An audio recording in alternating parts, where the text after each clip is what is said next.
Boa noite. Antes de começar a minha talking, eu queria fazer uma pergunta.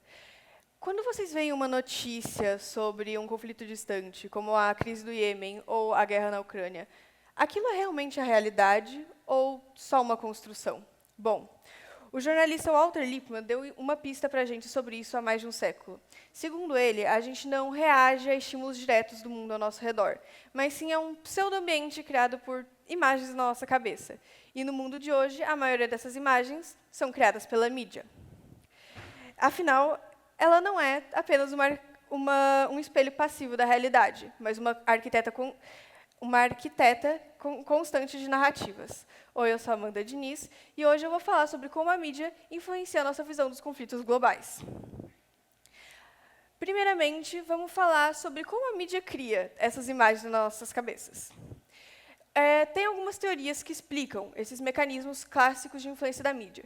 E uma delas é o agenda setting, que basicamente fala que os assuntos que recebem mais destaque e repetição dos noticiários automaticamente parecem mais importantes e têm mais relatividade para a gente. Pense, por exemplo, na guerra da Ucrânia, que tem uma cobertura massiva, em comparação com a guerra do Iêmen, um conflito também extremamente devastador, com envolvimento de gigantes potências, mas que não tem a mesma cobertura, especialmente por questões políticas e econômicas. Dessa forma, a mídia, ao escolher quais conflitos cobrir e quais ignorar, ela pauta a nossa agenda de preocupações. Agora, indo um passo além disso, vamos falar sobre o framing, que se o agenda setting fala no que a gente deve pensar, o framing fala sobre como a gente deve pensar. Ele se refere à forma como a notícia é apresentada, as imagens utilizadas, os enquadramentos da câmera e as fontes escolhidas para criar uma narrativa específica. Trazendo agora, por exemplo, o conflito entre Israel e Palestina, que muitas vezes é colocado como uma narrativa simplista de herói versus vilão, ou agressor versus vítima, sem considerar toda uma história de diversos conflitos religiosos, políticos e territoriais que estavam acontecendo naquela área há séculos. E, dessa forma, a gente acaba tendo uma visão limitada de tudo o que está acontecendo. Outro exemplo é a guerra da Rússia, de novo. Enquanto a mídia ocidental pauta isso como uma agressão à Ucrânia e à soberania do país, a propaganda russa fala sobre isso como uma ameaça ocidental para justificar as ações deles. E nessa coisa da propaganda, o modelo de propaganda do Hermann Chomsky, ele fala de que existem dois tipos de filtro que a mídia corporativa usa para servir elites econômicas e políticas. O primeiro deles é o da propriedade, no qual os interesses financeiros de grandes conglomerados influenciam o que a gente vê na TV. E o segundo é a publicidade, no qual o público vira produto e a notícia só serve para atrair a audiência.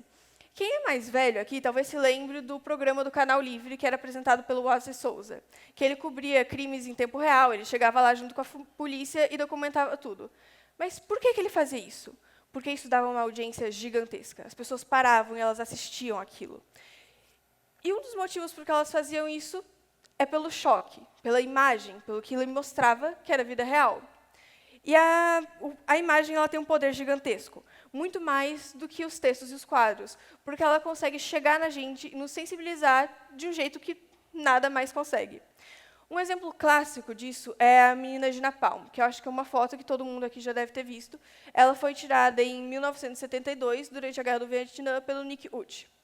Essa foto da menina nua, queimada e correndo pela rua foi algo que chocou o público americano e trouxe a brutalidade da guerra para a sala de estar das pessoas. Isso promoveu muito o movimento anti-guerra, porque eles viram o que estava realmente acontecendo, eles viram o quão brutal e cruel era. E isso foi algo que ajudou muito para o fim da intervenção militar. Mas agora, se o Vietnã trouxe a guerra para a nossa sala de estar, a era digital trouxe ela para a palma da nossa mão. E hoje, com celulares e as redes sociais, as coberturas de conflitos acontecem em tempo real, mas sem o filtro editorial de grandes veículos. Dessa forma, é muito fácil espalhar fake news, o que é um grande perigo, porque, afinal, a informação sendo verdadeira ou não, ela ainda pode influenciar a sua percepção da realidade. E Isso é principalmente piorado por conta da descentralização de informação que tem nas redes sociais, especialmente com os algoritmos, que eles criam bolhas de filtro que nos mostram apenas coisas que a gente quer ver e apenas confirmam crenças pré-existentes nossas. Dessa forma, a gente tem uma visão única do que acontece ao nosso redor e incompleta, porque, afinal, todo tem vários lados. Agora, olhando para trás, a gente percebe que a cobertura não é simplesmente um registro da história. Ela é uma construção ativa, moldada por interesses e tecnologia. E a melhor defesa que a gente tem contra a informação, a desinformação e a manipulação é a literacia midiática, que consiste na capacidade de análise e avaliação de diversas versões e diversas mídias para ter uma visão mais ampla. Dessa forma, contribuindo para um pensamento livre e crítico.